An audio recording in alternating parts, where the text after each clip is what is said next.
జీవము లేకపోతే జీవితమే లేదు, సత్యము లేకపోతే జ్ఞానమే లేదు. మనం ఎక్కడి నుండి వచ్చామనేది కాదు, మనం ఎక్కడికి వెళుతున్నాము అనేది చాలా ప్రాముఖ్యమైనది. చాలామంది జీవితంలో ఎన్ని సంవత్సరాలు వచ్చినా ఆ మార్గాన్ని కనుగొనలేక కారు చీకటిలో తచ్చాడుతూ ఉన్నారు, ఇంకా ఆ మార్గాన్ని చేరుకోలేకుండా ఉన్నారు.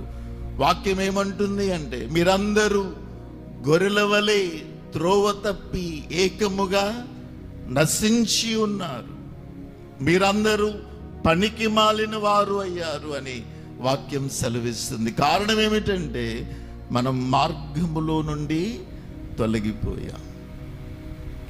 సరైన మార్గములో మనము నడవలేకపోతున్నాం.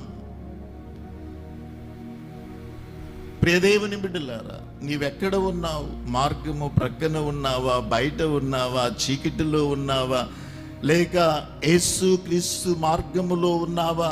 ఆయన అడుగులను నీవు గమనిస్తూ ఉన్నావా? నీవు ఎక్కడ ఉన్నావు? ఈ వాక్యాన్ని వినేటప్పుడు జాగ్రత్తగా పరిశీలన చేసుకోవాలి.